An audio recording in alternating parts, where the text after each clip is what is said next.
Hey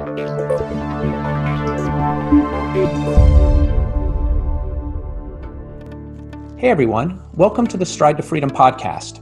My name is Russell Benaroya, and I'm the co-founder of Stride Services, a virtual back-office bookkeeping and accounting firm serving hundreds of clients around the United States. This podcast is designed to help small business owners focus on growth and innovation. In other words, focus on those things that inspired you to start your business in the first place. We call it your Genius Zone. We do our job on this podcast when business owners feel like they have the trust and confidence to build the right team of partners around them that will help them grow. Thanks for joining. Let's go.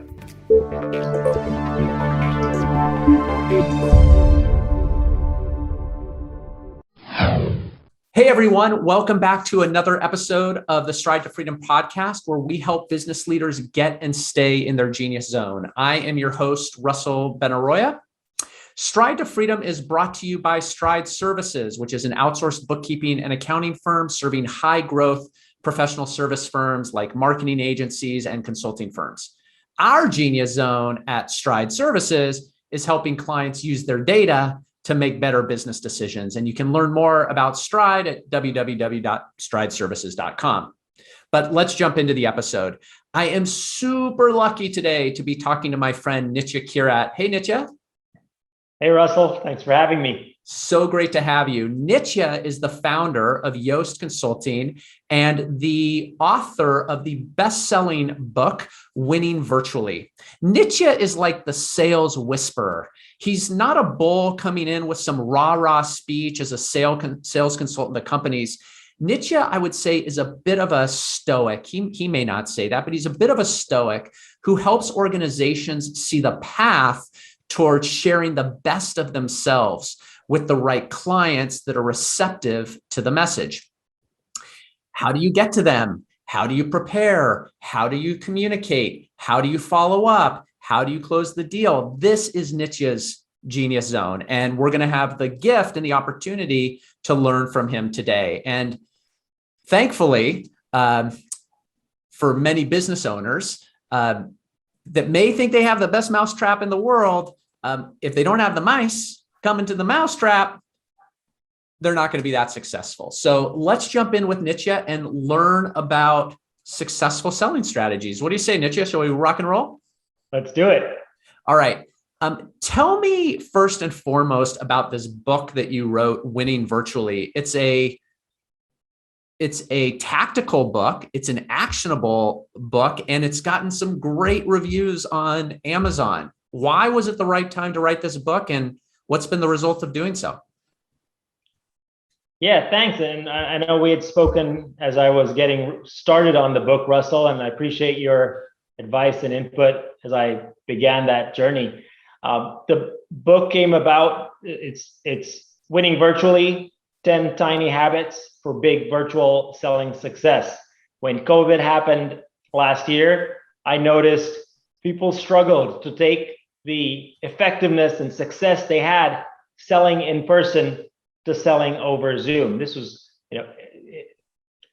highly experienced folks at large companies. This was founders trying to raise their next round. What used to happen in person wasn't translating so well to doing a video or Zoom meeting. So I started posting ideas and content around here's how you make those adjustments and changes. And through that, I said, listen, there's a lot of people that might benefit from this. Virtual selling is not going away. It's here to stay for a while.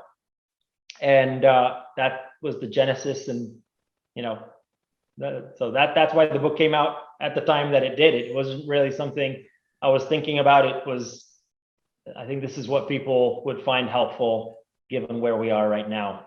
All right. Well, I'm obviously going to recommend that people go and buy the book, but I would love, Nitya, if you gave us a bit of a teaser on a few virtual winning sales strategies that you have found to really resonate with people that have read the book and giving you some feedback that, yeah, wow, that was really, really helpful. In many cases, probably to be reminded of, because it's not like this is like revolutionary thought. It's just awareness. Yeah, and I think what people have talked about is I talk about this is chapter 2, the paradigm shift. Like, what is exactly the difference between an in-person sales meeting and a virtual sales meeting? Because there's a lot of similarities, obviously, right? We're still selling the same products or services. We're still a human being talking to another human being. So there's a lot of different similarities. The big difference is that in the virtual world, people's attention is that much more precious. So we need to grab it and we need to keep it. And what we need to do in order to do that is slightly different. So if you think about an average sales conversation, if in an average conversation you were speaking 60% of the time and the prospect or client was going to speak 40% of the time, that's a pretty good ratio, by the way. But even then, if you move from 60-40 to 55-45, I'd say the quality of a meeting would increase. So that's true whether you're in person or virtually. What's different virtually is that your 60% of the time that you're speaking can't all be in one chunk. It can't be in the front of the meeting. What needs to happen is the microphone needs to get passed back and forth early and often, because if it's not, it is very easy for people to get distracted or lose focus and go on to the other window. They might look like they're looking at you if they're polite, but they're not. And in some cases, I heard from folks, their prospects just shut the cameras off mid-conversation. So they're not paying attention when that happens. So getting attention early and often is critical, and there's just deliberate steps you need to take throughout that conversation to actually make that happen. Love it. Love it. What else? Give us another one. This is good. The other, so again, the rest of the book basically talks about how do you do that at different points of conversation. One is, again, the beginning is so critical, because once you lose people, you sort of lost them. But if you've done a good job, if it's a 30-minute meeting and you've done a great job from minute 1 to 20, chances of holding on their attention for the next few minutes is pretty high. So a lot of it focuses on, hey, how do we do this early in that conversation? One being the agenda that you share. Sometimes people think it's too formal or doesn't comes across too stiff. To me, it's 100% the right thing to do before every sales meeting. It shows that you're prepared. But in this virtual setting, the framework we share creates that early input and engagement, so that now there's a commitment that this is what we're going to discuss. This is the commitment we're making for the rest of the meeting. We're now both co-owners of what happens next. So I think that agenda framework we talk about is something I hear time and time again, people saying it's just changed the way their meetings are going. Early and often, pass the microphone back and forth, set the agenda. You've also talked about the power of stories and the power of storytelling. And I don't know if it's because I've seen you speak a couple of times you spoke about it, or I read it in the book. But can you talk a little bit about the power of stories and setting the stage for effective sales conversations? I think, throughout time as a race, we've learned through stories. We find stories interesting. It starts from when we're kids and it never really ends. The minute someone says, once upon a time, all right, our ears perk up and we're interested in hearing about it. So I really believe storytelling is very important in all communication, but certainly in sales, where we're trying to influence and persuade others. The other idea about, but it's not easy, right? Some people are natural storytellers, but even they probably work pretty hard at it. When I started in this industry, I would watch some of my colleagues. This is 11, 12 years ago. I'd watch some of my colleagues and they had these great stories. And I'm like, hey, how do you have all these great stories that you share in our trainings? And they said, well, we all have great stories. You just have to start paying attention to them. And so I'd sit down and I'd start trying to think about what stories happened in my life. And I'd come up with one and I'd come up with another.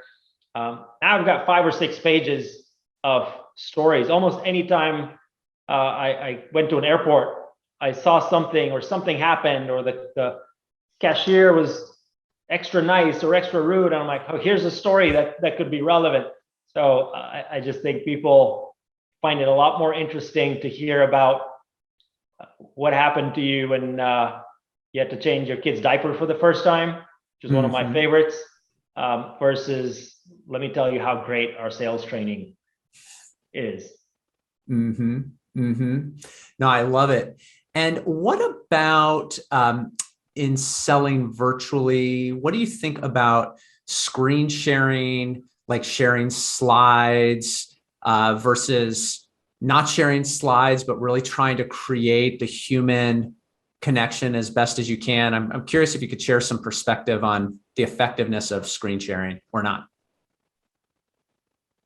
Yeah, for sure. And we talked about this in the book. There's two ideas that come to mind from your question, Russell. One being avoid it if you can and when you can, because the minute you start sharing your screen, the actual humans become much tinier. Yeah. So any semblance of eye contact or a human-to-human connection gets diminished when everyone is just 2 inches by 2 inches versus at least there were 7 inches by 7 inches before. So only use screen sharing when you have to. Now it's obviously helpful and it is important at times. So it's not something that you might be able to completely eradicate. But when you can, it bodes well.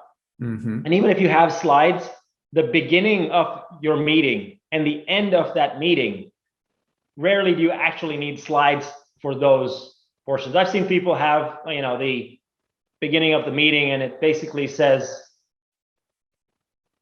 like 2021 priority discussion meeting. Like everyone knows why they were there. Like now you've taken away any early human connection or rapport building by a slide that really adds zero value. So people are very dependent on their slides when it actually detracts from a lot of good things that can happen. So reduce your slides, share them only when needed. Remember to unshare when you can. Now, when you're talking about team meetings and team selling, if you can be coordinated enough, it's best to have somebody else run that. If you're the one kind of leading the meeting, you want your focus to be on leading the meeting. And sometimes we forget, oh, I forgot to shut off my slide share, right? Like the slides are still running. So if you've got a partner, this can be their role to figure out, all right, let's stop sharing. Okay, now we'll start sharing. And again, minimize the amount of time that we're all small boxes rather than bigger boxes. I listened to a presentation recently, and the presenter, who's very adept, rather than screen sharing, he had one pagers like next to him, and he would hold them up to just like make a point, but he wouldn't share his screen. He would just hold up the picture and say, hey, this is what I'm trying to talk about. I thought that was really effective. The other thing that I see as I'm talking to you, again, many people will be listening to this and not be able to see you, is that I see your hands as you're communicating. And I'm curious if you could talk a little bit about body language as it relates to selling virtually, standing up versus sitting down, showing your hands, your background, the setup around really connoting that trust, confidence, energy, desire, commitment is not necessarily what comes out of your mouth. It's what's all around you. If you could share that, it'd be awesome. Yeah, absolutely. We're going to go through the whole book, Russell. Nobody's going to buy. Sorry. It's okay. I am passionate about helping folks get better in these Right, but areas. the book then tells you how to do it. You're just saying what you should be thinking about. Okay. I'm not worried. let me go back to one quick point on the deck. And I put out a video on this last year. I said, ideally, you have two versions of your deck. One version, if you are actually presenting it to an audience, you don't need all that many words because you're there. And then if you're giving a deck as a leave behind, or if you're sending a deck to an audience who needs to read it themselves and get the message, those are two very different things. People just use the highly detailed version of the deck as their only version, right? You're building it out and we've got all the pieces, and any question that somebody could answer is there in the deck. And then you go and you present to that. Like, why are you even there? Why didn't you just send it? I know how to read. So I anyone that's willing to listen, I tell them it takes a little bit more work, but have two versions of your deck, the version with you and the version without you. Good advice.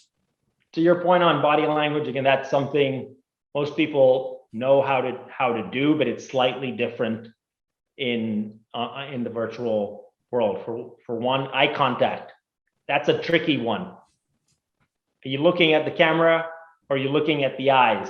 Where should you look? How should your setup be so that you're maximizing the time that you're in the general eye contact area?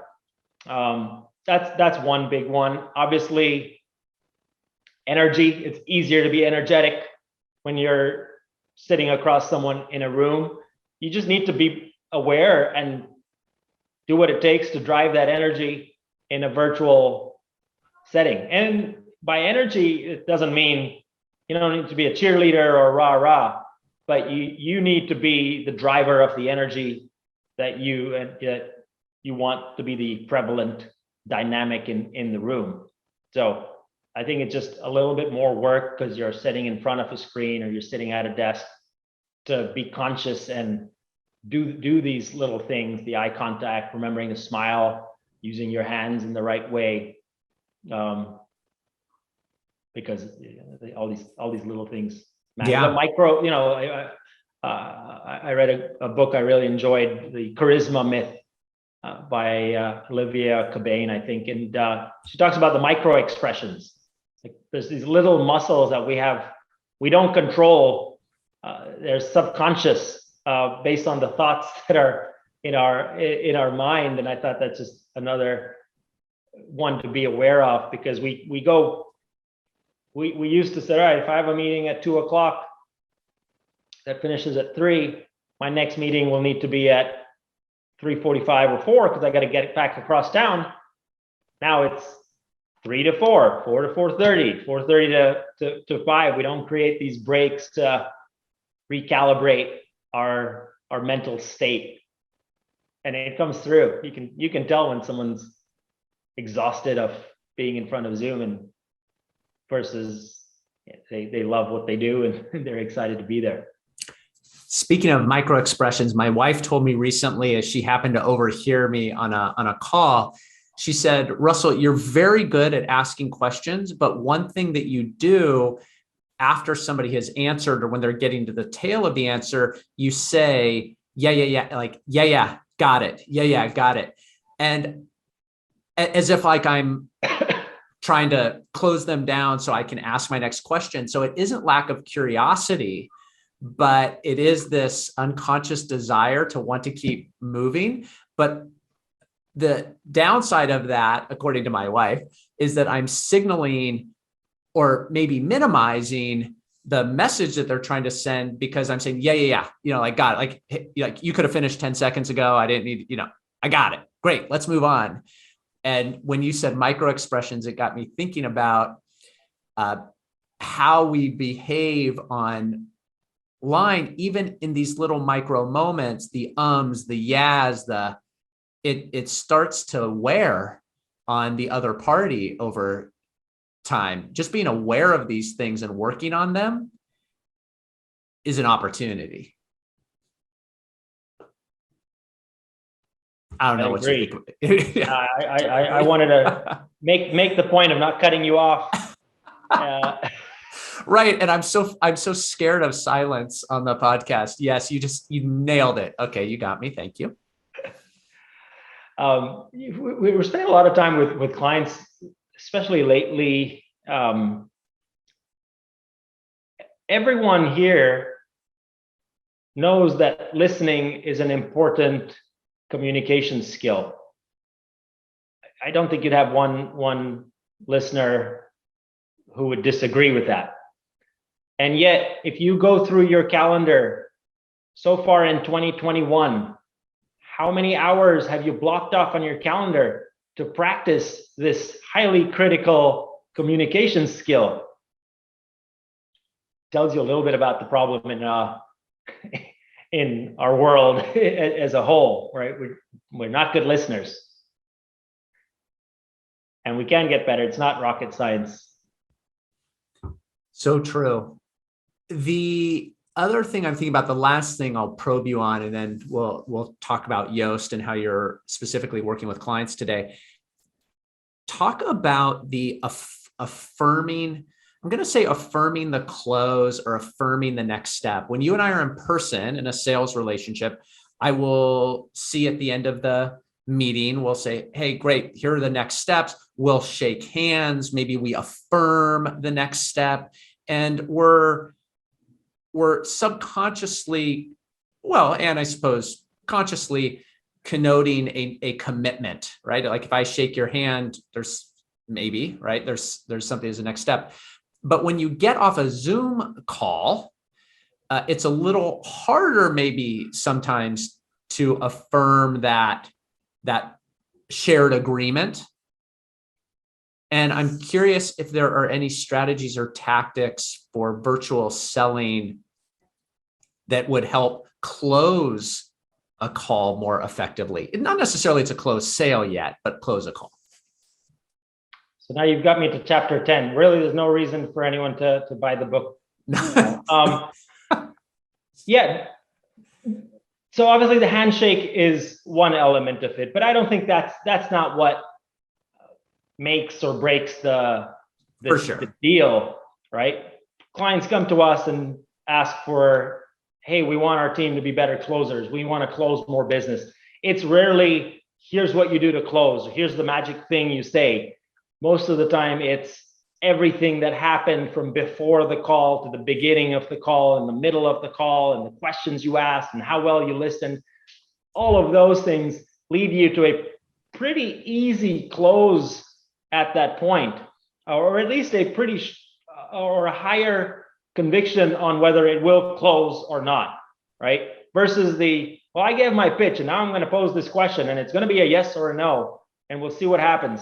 So much of what happens early in that conversation is what actually drives that close or commitment to that next step. In the virtual world, I recommend, if you have a 30-minute meeting, plan for a 25-minute meeting, or plan that you're getting to the close not at minute 28 or 29. You're getting to the close at minute 22 or 23, so that if there are additional questions or resistance, you have time right then to work through them together. Versus, hey, we're running out of time. Are you guys interested or not? We'll get back to you. We need to discuss this internally.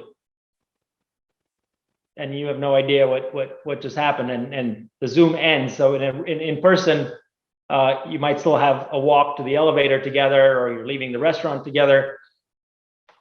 On Zoom, you don't have that. So you really need to think about building in some time at the end, more so than you would have before. And honestly, if you structure meetings well, you don't need to say that many things.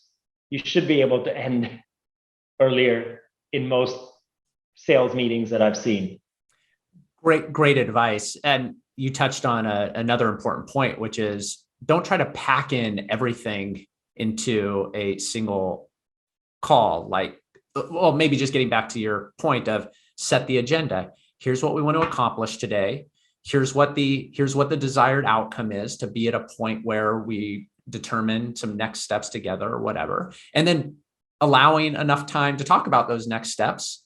Once you've passed the microphone, enough so everybody feels heard and expressed. So it really does tie together like a puzzle. And I think your book does a great job at that. Now, okay, now they're not going to buy your book, fine, because you've explained the whole thing. But obviously, some of the most successful companies in the world, large companies, have hired you. And you also work with small companies that are trying to get this engine in place, which is not just, okay, how do I conduct myself and win virtually? It's also all of the organizational design and the processes and the structure to even have more at bats.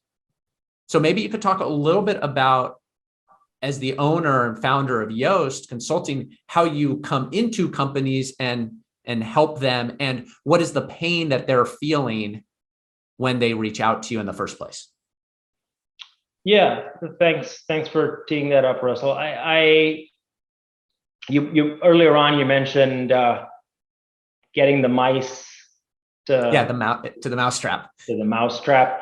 Our expertise, what we do, I believe exceptionally well, is when you have them at the mousetrap, what do you do with them from that point on? So honestly, when you think about sales consultants, there's all kinds of consulting. There's what technology tools do you have? What CRM are you using? What phone systems do you have? There's how do you think about territory management? There's a lot of different elements to sales consulting.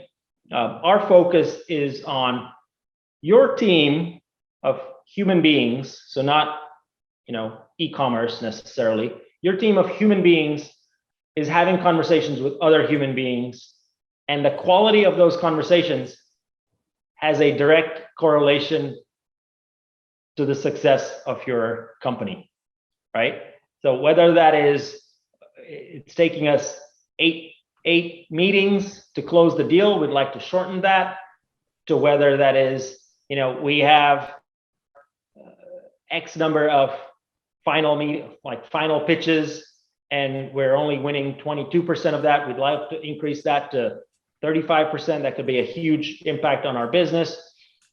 Whether that's, listen, we've grown recently, and our sales team are having very different conversations, and there's no consistency across the board. We do really well in some meetings. We've got some folks that do well with some clients.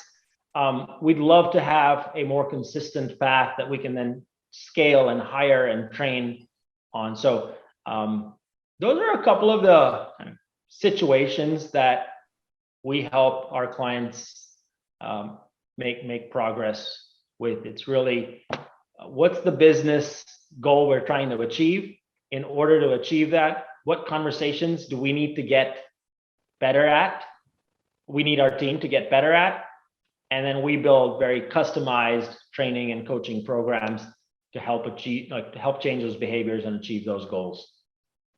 Awesome. And clients reach out to you with the expectation that you're going to come in what capacity? Do you tend to come in as a guide and a coach for some period of time? Do you engage over a long period, or is it fixed in duration? How do you typically approach your engagements? Yeah, one thing, again, it's and we've talked about this, it's to our scalability detriment, but to our client success enhancement, that we've got a very customized and flexible approach. We're trying to figure out what is the problem we're solving for, what are the other resources and constraints, how many people are there, what are the, what geographies, all those things get taken into account, and then we prepare the right program for them. And these programs are a combination of kind of training sessions in groups, as well as coaching sessions, which can be in smaller groups or one-on-one. And the length, again, it varies on for example, I'm working with a SaaS company, and it's an 8-week-long program with a focused group of senior sellers who are the ones having these at bats pretty regularly. And in order for them to raise their next round, they need to win more than they're currently winning. So again, we came up with the plan, and it's an 8-week long program. Another client, we're doing 4 sessions, but then a longer series of one-on-ones as people want coaching and support for their individual opportunities. So it really varies in the way we approach this. We believe that's the right thing to do for clients, even if it means trying to figure it out individually. Uniquely for them. Do you have 2 last questions, and then I'm going to let you rock and roll with your day. First is, how are you typically received by salespeople? Are salespeople excited to have somebody come in and help guide them or coach them, or are salespeople saying, "What's this guy going to teach me? Like, I know all this stuff already"? Curious if you could share some experience there. That never happens with salespeople. No, of course not. We've got a process that we follow for our engagements. Again, we're very flexible, but we're process oriented. It's called the Tiny Sales Habits process, where we don't believe everything needs to be rebuilt from scratch. Often it starts with a few tiny tweaks here and there that start to add up to big results. And then you can build and iterate and continue to improve. And so step 1 of the process is for us to understand what is going on right now. So we spend time interviewing top performers. We spend time joining clients in actual meetings when possible, so that we're able to figure out what is working well that we can processize and expand across the company. So by the time we get to training, most of the folks who are good at their jobs have been spoken to or observed, and their ideas are incorporated into that training. So it's very hard for them to say this is crap when there's an example of how they do a particular thing on page 6. So I think we do a good job of not having the issue where people are closed off because of the relevance. Salespeople, we value our time. We just want things to be worth our time. So if a training is going to help me be more successful, make more money, they're all willing. I think where they are frustrated or come in with these preconceived notions, you go to a training that's just not at the right level and not making that incremental difference that you need. Great sales strategy in and of itself, which is have the prospect inform the information that you reflect back to them in the proposal, so they feel like they own it, and you are just interpreting well what they were saying. A last question for you is, what is something, Nitya, a question that you would like people to ask you about Yoast or your book or how you engage with clients that they typically don't, but you think it's worth bringing up and sharing? This question's come up a couple of times recently, where people have reached out and said or asked, do you have programs, or do you work with teams that are not kind of quote unquote official salespeople? And I was an engineer. My first degree was chemical engineering. I developed pharmaceutical drug processes. Now I train and coach salespeople across the world, wrote a book that hit #1 on Amazon. So I'm living proof that sales can be taught. And it's a couple of ideas and frameworks and processes that can really open up a huge, powerful feeling of being an effective communicator, regardless of who you are. So I love working with engineering teams, because again, they're process oriented. They've just not been trained in this area. You work with I coach some technical founders. Again, they're super smart, just not trained in this particular space. And that makes all the difference. Working with one of the largest nonprofits in India, same thing again. They're not used to kind of thinking of themselves as official, salespeople. But so I think just getting asked that question opens up a lot of opportunities besides the traditional working with sales team, which is our bread and butter.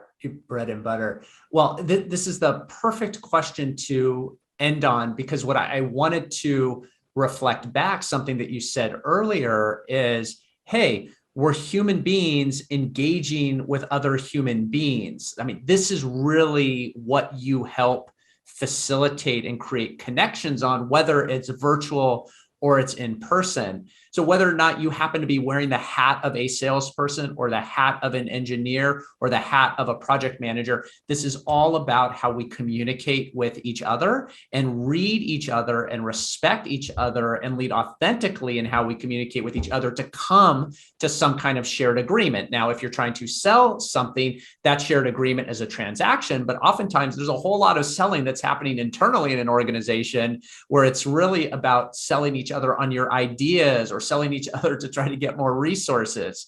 So thank you for opening up that concept. And it could take us in a whole another direction, but it's really exciting to pin it on, hey, this is human beings engaging with other human beings.